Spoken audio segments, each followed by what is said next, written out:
अरे जब 9 से 5 यहां कोई नहीं सुनता तो 5 के बाद कौन सुनेगा? ये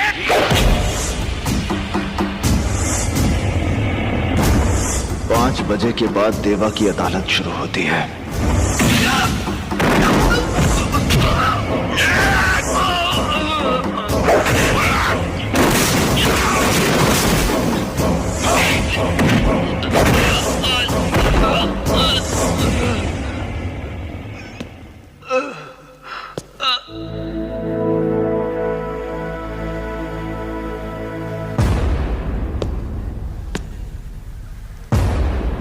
जानवर को मारने के लिए जानवर बनना पड़ता है बाबूजी।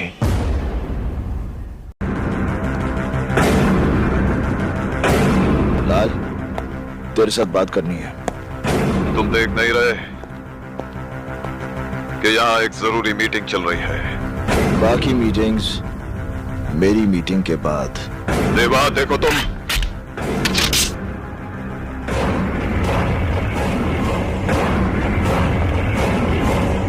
मैं तुझे मारने नहीं आया लाल।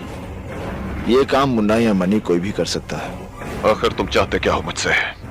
लाल सिंह, तूने अपनी गुंडागर्दी की बदौलत जमीनों पर नाजायज कब्जे करके बहुत बड़ी बड़ी इमारतें खड़ी कर दी।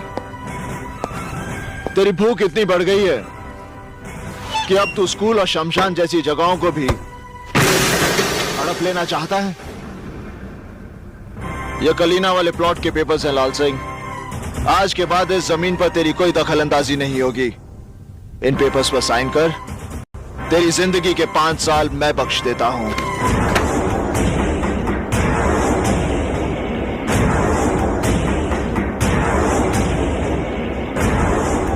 एक मामूली से प्लॉट के लिए 5 साल की जिंदगी घाटे का सौदा नहीं है लाल।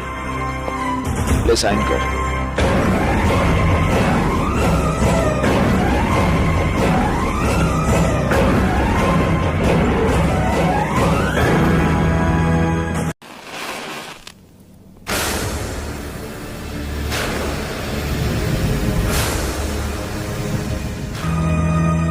जिस वकील को मारने के लिए तूने अपने आदमी भेजे थे वो अशोक प्रधान देवा का बाप है।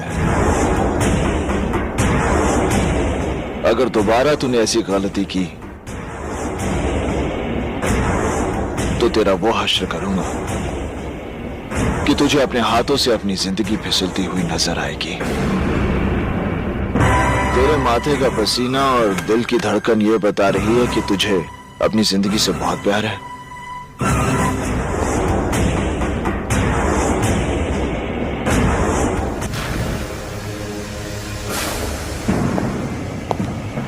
देरी से आने के लिए माफी चाहता हूं। वैसे मैं इस बात से हैरान हूं कि आप लोगों ने मुझे इस मीटिंग में क्यों बुलाया है। देवा, इन दिनों हमारे धंधे में मुश्किलें बढ़ गई हैं। इन मुश्किलों से हमें कैसे लड़ना है, इसी के बारे में बातचीत करने के लिए हम सब लोग यहां इकट्ठा हुए हैं। आखिर ये हमारी जमात की बात है और तुम हमारी जमात से बाहर तो नहीं। जमात एक होने से सोच एक नहीं हो सकती जिंदाल साहब। सोच का क्या है, वक्त के साथ बदल जाया करती है। तुमने अपनी जगह बनाने के लिए जो रफ्तार पकड़ी है उसका तो मैं कायल। ये तो आपका बड़प्पन है जिंदाल साहब। वैसे आप लोगों की जानकारी के लिए बता दूं कि अभी अभी तो मैं अपने पैरों पर खड़ा हुआ हूं। ठीक से चलना शुरू भी नहीं किया मैंने। रफ्तार पकड़नी तो अभी बाकी है। आप कुछ धंधे की मुश्किलों के बारे में बात कर रहे थे। देवा, मेरा मतलब है हमें छोटे छोटे फायदों के लिए आपस में रंजिश का माहौल खड़ा नहीं करना चाहिए। हम ताकतवर तभी हैं जब तक हम एक हैं। अलगाव वो दरार है जो किसी भी इमारत की बुनियाद में समाकर उस इमारत को बर्बाद कर देती है। हमें अपनी इमारत में इस दरार के लिए कोई जगह नहीं छोड़नी। हमें पूरी ताकत के साथ मिलकर अपने दुश्मन से लड़ना है और हमारा दुश्मन है कानून। तो इंदर सक्सेना को तुम खुद मारोगे ये वादा मैं कैसे कर सकता हूं? मौत और वक्त का कोई तालमेल नहीं होता जिंदाल साहब। 3 महीने बाद मैं उसे मारूंगा और ये देखने के लिए आप जिंदा रहेंगे, इस बात की गारंटी कौन दे सकता है? तुम्हें मालूम है देवा कि हमारे नए सीएम बहुत ही ईमानदार हैं। उन्होंने इस शहर से क्राइम को पूरी तरह खत्म करने का बीड़ा उठाया है और इस ऑपरेशन का इंचार्ज उन्होंने बनाया है एसीपी इंदर सक्सेना को। सक्सेना के पिछले रिकॉर्ड के बारे में हमने पता किया है। यह आदमी हम जैसों के लिए कुछ ठीक नहीं है।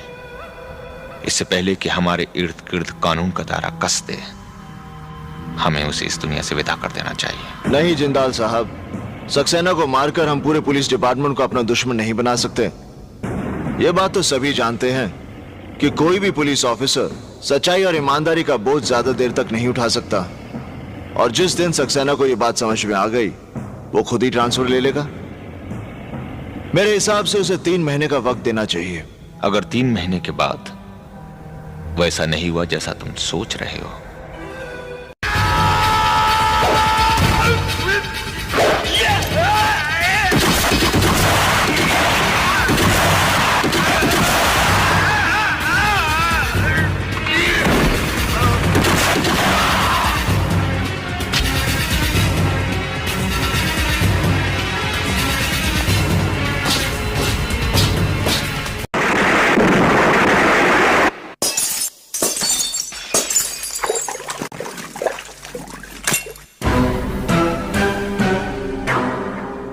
होश में तो हो देवा। तू एक ऐसा हैवान है जिसका मकसद दौलत कमाना है, चाहे वो जहर बेच के क्यों ना हो। जिंदाल से ताकत आजमाइश की भूल मत करना, क्योंकि ऐसी भूल का मतलब है अपनी जिंदगी को दांव पर लगाना। लोगों को मौत के बाद चिता में रखा जाता है। अगर उन बच्चों को कुछ हुआ तो अपनी ही चिता में मौत का नजारा देखने वाला तू पहला शख्स होगा।